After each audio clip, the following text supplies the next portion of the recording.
So what is up everyone, Assalamualaikum and welcome to my YouTube channel 7 Cheese and welcome to another new vlog। আর আজকের রিভিউটা ভাই খুব interesting হতে যাচ্ছে। আর আমি আজকে বলতে পারেন যে ম্যাক্স লেভেলের এক্সাইটেড, মানে আমার এক্সাইটমেন্ট এত বেশি বাড়ছে ভাই আজকের রিভিউটা। মানে আমি তো আজকের রিভিউ বাংলাদেশের জেন চেঞ্জার বাইকটার। বাংলাদেশের জেন চেঞ্জার বাইক মানে একটা জেনারেশন যে বাইকটা চেঞ্জ করছে, যে বাইকটা এখন নতুন একটা জেনারেশন নিয়ে আসছে বাইক কমিউনিটিতে। আজকে আমি সেই বাইকটা রিভিউ করতে যাচ্ছি, সুজুকি জিক্সার 155cc।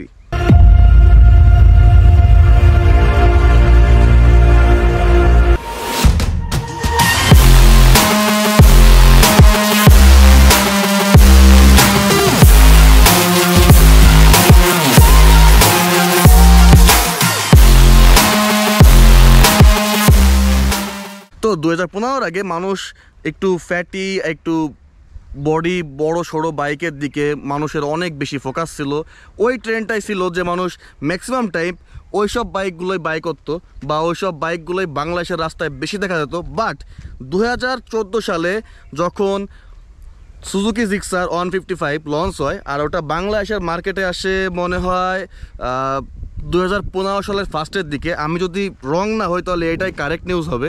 আমি তখন আসলে অনেক বড় না, আমি ওই সময় মেবি 7 কি ক্লাস 8-এ পড়ি।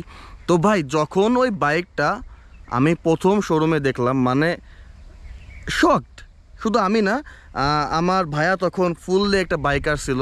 তার আসলে উনি অনেকগুলো বাইক চেঞ্জ করছে লাইফে, অনেক ভালো বাইক রাইড করছে, অনেক ভালো একটা বাইক লাভার। তো উনি যখন ফার্স্ট ওই বাইকটা দেখে তো উনিও শকড। মানে একটা নতুন লুক, একটা নতুন জেনারেশনের বাইক, মানে কি বলবো, মানে ওই সময়কার মানুষ আসলে এই জিক্সার 155-এর মতো এই ডিজাইন, এই স্টাইল, এরকম নেকেড সেগমেন্টের বাইক মানুষ আসলে কখনো ইমাজিন করতেও পারতো না যখন এটা লঞ্চ হয়।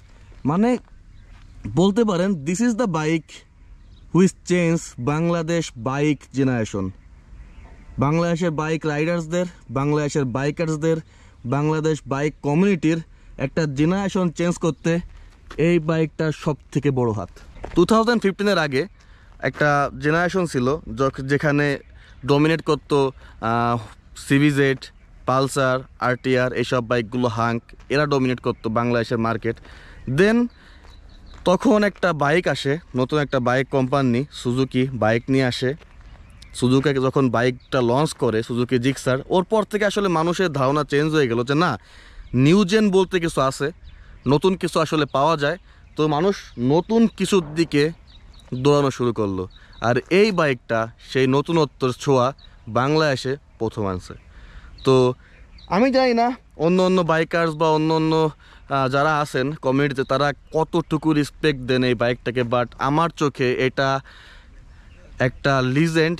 আর এটাকে একটা লিজেন্ডের রেসপেক্ট দেওয়া উচিত। কজ একটা হোল জেনারেশন, বাইকার্সদের একটা জেনারেশন, বাংলাদেশ বাইক কমিউনিটির একটা জেনারেশন যে বাইকটা চেঞ্জ করে দিয়ে দিল, তাকে একটু রেসপেক্ট দেওয়া আসলেই দরকার।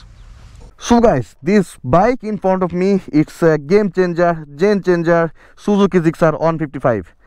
আসলে এটা বাংলাদেশের জেনারেশন চেঞ্জ করা বাইক, আর এটার জন্য আমার ভাই হিউজ রেসপেক্ট।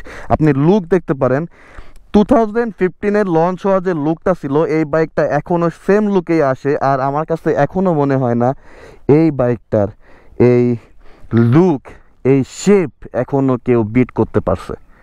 মানে ইটস এ লিজেন্ড ইটসেলফ, তা মানতে হবে। এটা বাংলাদেশের বাইকার্স কমিউনিটিতে একটা হিউজ অবদান রাখছে, একটা হিউজ চেঞ্জেস আনছে, একটা জেনারেশন চেঞ্জ করতে পারছে। যে একটা রিদম ছিল, যে একটা মার্কেট ছিল, যে খুব কম সংখ্যক কোম্পানি তাদের মন মতো ডমিনেট করতো, তো এটা ওই জিনিসটা ব্রেক করছে। তো এটার জন্য হিউজ সম্মান ভাই, আমার কাছে হিউজ সম্মান। সো সুজুকি জিক্সার 155 এই বাইকটা একটা 154.9cc-র 2 valve 4 stroke air cooled single cylinder একটা ইঞ্জিনের সাথে আসে, যেটা ম্যাক্সিমাম পাওয়ার প্রডিউস করে 14.9 PS and maximum torque 14 newton metre, যেটা হিউজ। মানে হিউজ বলতে গেলে হিউজ থেকেও বেশি হিউজ। মানে এই সময় এই রেঞ্জে এর থেকে কোনো বাইক ওই সময় দিত না। 2015-এ যখন এই বাইকটা লঞ্চ হয়, মানে ওই সময় এই পরিমাণ ইনিশিয়েন্স বা এই পরিমাণ কিছু আনবিটেবল ছিল। 14 Newton torque at 6000 RPM only, মানে এটার যে ইনিশিয়েন্স ছিল ভাই মায়া, এটা মানে কি বলবো, মানে ভাষায় বলতে পারতেছি না। আর লুক এট দিস ডিসপ্লে। 2015-এ যখন কেউ এরকম একটা ফুল ডিজিটাল ডিসপ্লে দেখতে পারতো, তো আর কিছু বলার নাই ভাই এটা নিয়ে। মানে এই জিনিসটাও অনেক অনেক অনেক নজর কাটছে। মানে ওই সময় কিন্তু আসলে ফুল ডিজিটাল ডিসপ্লে দেখা যাইতো না, but this bike is the first bike whose provide this display in Bangladesh. আর এই পরিমাণ টর্ক, এই পরিমাণ পাওয়ার, এই পরিমাণ ইনিশিয়েন্স, এই পরিমাণ লুক, মানে সব কিছু ভরে ভরে কোনো বাইক আমাদেরকে প্রোভাইড করে নাই। এই বাইকটা সিঙ্গেল ডিস্কের, আমার এক ফ্রেন্ডের কাছ থেকে এটা আমি আনছি একটু আগেই, তো এটা রিভিউ করার জন্য জাস্ট। এটা সিঙ্গেল ডিস্কের বাইক। এর ফ্রন্ট ডিস্কটা হলো 266 এর একটা ফ্রন্ট ডিস্ক, যেটা 2015 থেকেই সেম। আর just look at the disc, এত বড় একটা ডিস্ক, মানে এই টাইপের ডিস্ক ব্রেক ওই সময় আসলে কেউ ইমাজিনও করতে পারতো না। মানে এত ভালো এত বড় ডিস্ক ওই সময় কেউ দিত না। এটার পিছনের ব্রেকটা ড্রাম ব্রেকিং সিস্টেম, সামনের টায়ার সেগমেন্ট 100 অ্যান্ড পিছনের টায়ার সেগমেন্ট হলো 140। দুটা টায়ারেই মানে আপনি ভরকে মানে ফুললি একটা কনফিডেন্স পাবেন, যেটা আপনি স্পিডিং করেন বা আপনি কর্নারিং করেন, সব জায়গায় এই টায়ারটা হিউজ একটা কনফিডেন্স দিতেই থাকে। মানে বলতে পারেন ওই সময় এফজেড আর এই বাইকটা, যাদের টায়ার সেগমেন্ট এতই ভালো ছিল যে এই বাইকটার স্কিড, এই দুটা বাইকের স্কিড করছে বা স্কিড করে অ্যাক্সিডেন্ট হয়েছে, এরকম মানে কর্নারিংয়ের সময় খুব বেশি ঝামেলা হয়েছে, এরকম কোনো কমপ্লেন ছিলই না। মানে মানুষ আসলে ওই সময় বিশ্বাস করতো যদি এই বাইকগুলা কিনি তাইলে অ্যাটলিস্ট কর্নারিং বা স্কিটিংয়ের যে ঝামেলাটা আগে মানুষের ভোগ করা লাগতো, ওইটা ভোগ করা লাগবে না।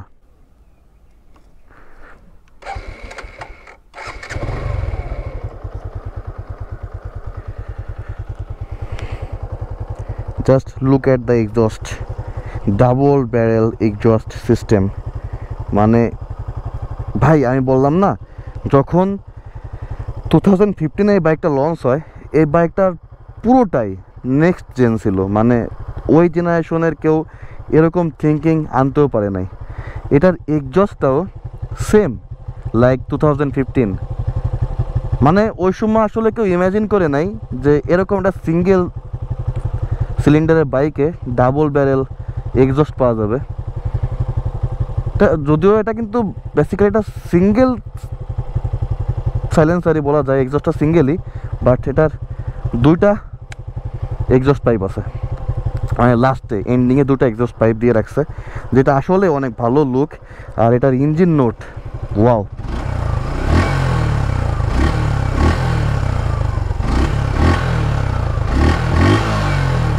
just look at the roar, just look at the roar. This roar is mind blowing ভাই, mind blowing roar. এই বাইকের ইঞ্জিন নোট, এই বাইকের এক্সস্ট নোট দুটোটাই পারফেক্ট। মানে ভাই আসলে আমার কাছে, আমার পার্সোনাল ওপিনিয়নে এটাকে নিয়ে কমপ্লেন করার মতো তেমন কিছুই নাই। মানে আমি কমপ্লেন করতে পারবো না। এখন আসি সিট হাইট নিয়ে। 780 mm এর এটার সিট হাইট, যেটা 5.5 ফিট অ্যান্ড তার উপরে 6 ফিট পর্যন্ত যে কোনো বাইকারের জন্যই আমার কাছে মনে হয় ঠিক আছে, আরামদায়ক। আর আমার জন্য ঠিক আছে, বাট আমার একটা জিনিসের প্যারা, সেটা হলো এটা, এই যে লেগ রেস্টারে এটা নিয়ে একটু প্যারা। আমার কাছে এটা কেমন একটু বেশি উঁচু মনে হয়। সিট হাইট পারফেক্ট, মানে বলতে পারি এটা সিট হাইট নিয়েও মনে হয় কারো কমপ্লেন হবে না। আমার মতে হওয়ার কথা না, আমার কাছে ঠিকঠাকই মনে হয়েছে। 780 mm সিট হাইট, এটা আপনি যদি 5 ফুট 4 ইঞ্চি থেকে 6 ফুট যে কারোর জন্যই, হ্যাঁ এটা খুবই সুইটেবল, তেমন একটা বেশি না, চলে যায়। অ্যান্ড দিস বাইকস ইনিশিয়েন্স, ভাই ভাই ভাই ভাই, এটা আমি ফার্স্ট এটা রাইড করি যখন আমি ক্লাস 9-এ ছিলাম। তখন আমার একটা ফ্রেন্ডের বড় ভাই এটা কিনছিল। তো যখন আমাকে ওটা রাইড করতে দেয়, মানে এর আগে আমি বড় ভাইয়ের কাছ থেকে পালসার, ডিসকভার এই টাইপের কিছু কিছু বাইক আমি অনেকবার রাইড করছি, বাট যখন ক্লাস 9-এ ফার্স্ট আমি এই বাইকটা আমি একবার রাইড করি, মানে ভাই আমি এটা জাস্ট ইনিশিয়েন্সটার জন্য পাগল ছিলাম যে ওই সময় এরকম ইনিশিয়েন্স বা এরকম একটা ভাইব, এরকম একটা ইঞ্জিন নোট, এরকম একটা রোয়ার কোনো বাইক কোম্পানি প্রোভাইড করতে পারবে এটা কেউ আসলে ভাবেও নাই। মানে এটার যেটা ম্যাক্সিমাম টপ স্পিড 130 km/h, এটা আসলে কোম্পানি এটা ক্লেম করে, বাট আমি এখন এটা টপ এন্ডে উঠাই নাই কখনো, এটা আমি কিনেও নাই এই পর্যন্ত। কজ আমি যেসব বাইকগুলো রিভিউর জন্য আনি বেসিক্যালি আমার বন্ধু বান্ধব বা কারো কোনো বড় ভাই পরিচিত কারোর কাছ থেকে আনি। তো ওইসব বাইকগুলো নিয়ে রিস্ক নেওয়ার অ্যাবিলিটি আসলে আমার নাই, কজ যদি কিছু একটা হয়ে বসে আমি এই বইটা সবসময় পাই যে বাইক আনছি সাথে মানুষের ট্রাস্টও আনছি। তো এই জন্যই কখনো আমি কোনো রিভিউ করার জন্য যে বাইকগুলো আমি আনি ওইগুলোকে বেশি একটা রেভ আপ করি না। যাই হোক, এই বাইকটার টপ স্পিড 130 km/h, এটা হলো কোম্পানি ক্লেম করে, বাট আমার কাছে মনে হয় না ঠিকঠাকই আছে। কিন্তু আমার শুনতে হবে আসলে যারা এইসব রাইডার আছে এই বাইকের, তাদের কাছে শুনতে হবে যে আসলে বিষয়টা কি। বাট টর্কের দিক থেকে এটা আমি কি বলবো ভাই, মানে আমি বারবার বলতেছি আমি ওই সময় থেকে এই বাইকটার পাগল একটা কারণে, এটা টর্কের কারণে। মানে টর্কের ইনিশিয়েন্স, এর পাওয়ার ডেলিভারি, মানে সব কিছু। ইভেন যখন এটা লঞ্চ হবে, বাইক লঞ্চ করার পরে এটার যে ইঞ্জিন রোয়ারটা আসে, ভাই রে ভাই, ভাই রে ভাই, এর ইঞ্জিন নোটটাও মানে সেই সেই বলতে পারেন সেই, এর থেকে ভালো ইঞ্জিন রোয়ার নাই। আর খুবই সুন্দর, খুবই সুন্দর এটার যে ডিস্ক বাইটটা আছে সামনের ডিস্কে, খুবই সুন্দর একটা বাইট দেয়। মানে খুবই রিস্কিও না, অ্যান্ড খুবই মানে অনেক আছে না যে একটু প্রেস করলে অনেক রিস্কি হয়ে যায়, বাইটটা একটু খারাপ হয়ে যায়। অনেকটা হার্ডও না, অথবা বলতে পারেন যে একেবারে হার্ডও না, আবার একেবারে স্লোও না, মানে পারফেক্ট একটা মিডিয়াম যে কম্বিনেশনটা থাকে ওইটাই। আর এটাই আমার কাছে ভালো লাগে। মেবি আপনারা, এটা মনে হয় আমার বন্ধু চাইছে এরকম করার জন্য, আপনারা চাইলে এটা আপনাদের মতো ঠিকঠাক করে নিতে পারবেন। জাস্ট গ্যারেজে গেলে এটা আপনাদের মন মতো আপনারা অ্যাডজাস্ট করতে পারবেন। আর এই বাইকটা এখনও হ্যালোজেন সেটআপেই আসে, সামনের হেডলাইট থেকে শুরু করে ইন্ডিকেটার, ব্যাকলাইট সব কিছু হ্যালোজেন সেটআপে। আমি জানি না কেন এইগুলো চেঞ্জ করে না। আমার কাছে মনে হয় যে হ্যাঁ, যেটা নিউ জেন আনছে এটার নতুন জেনারেশন জিক্সার 155 যেটা নতুন বাইর করছে, লঞ্চ করছে, ওইটার সব পুরোটাই এলইডি সেটআপ। তো আমার মনে হয় এই জন্য একটা ডিফারেন্স রাখার জন্য এই দুটা বাইকের এটার সব কিছু পুরো সেটআপটা রেডি করে নাই, যাতে একটা ডিফারেন্স অ্যাটলিস্ট থাকে। তো ভাই যাই হোক, আমার কাছে ভাই সত্যি বলতে নতুন জেনারেশনে যেটা আসছে ওটার থেকে আমার কাছে এটা ভালো লাগে। মানে আমি জাস্ট ভাই এই বাইকটার দেওয়া না, মানে এই বাইকটা একটা স্বপ্ন, মানে it's my dream bike since 2015, যখন আমি ক্লাস 7 আর 8-এ পড়ি, ওই সময় থেকে আমার এই বাইকটাও একটা ড্রিম। মানে আমি সবসময় চাইতাম যে এই বাইকটা আমি একটা সময় নিব, একটা সময় আমি বাইকটা কিনবো। বাট দেন আমার স্বপ্নটা আসলে এখনও পূরণ হয় নাই। ইনশাল্লাহ ইন ফিউচার আমি এই বাইকটা নিবই। 10.9 PS পাওয়ার, এটা কোনো দিক দিয়েই কম না, হিউজ একটা জিনিস। 14 Nm টর্ক, এটাও কম না। আপনার এই বাইকটা ইনিশিয়েন্সও ভালো দিচ্ছে, এই বাইকটা আপনাকে মাইলেজও মোটামুটি ভালো অফার করতেছে। কোম্পানি ক্লেম করে 50, বাট আমার যে বন্ধু আছে ওনার, ও আমাকে বলছে যে 40 থেকে 45 খুব ভালোভাবে যায়। সিটি রাইডে ম্যাক্সিমাম 40 যায়, বাট যদি হাইওয়েতে রাইড করে তাহলে এটা যায় প্রায় অলমোস্ট 50 টাচ করে। যাই হোক, সেই হিসেবে মাইলেজও ভালো। কার্বোরেটর ইঞ্জিন হিসেবে যদি হাইওয়েতে 50 টাচ করে, হিউজ ভাই, হিউজ একটা ব্যাপার স্যাপার। তো আপনি এটার মাইলেজ, এটার স্পিড, এটার ফিনিশিয়েন্স, এটার টপ এন্ড, এটার লুকস, এটার ফাংশনস, এটার ইলেকট্রনিক্স, এটার কোনো দিক দিয়ে কোনো ডিফল্ট বলতে কিছুই নাই ভাই। This is the dream bike.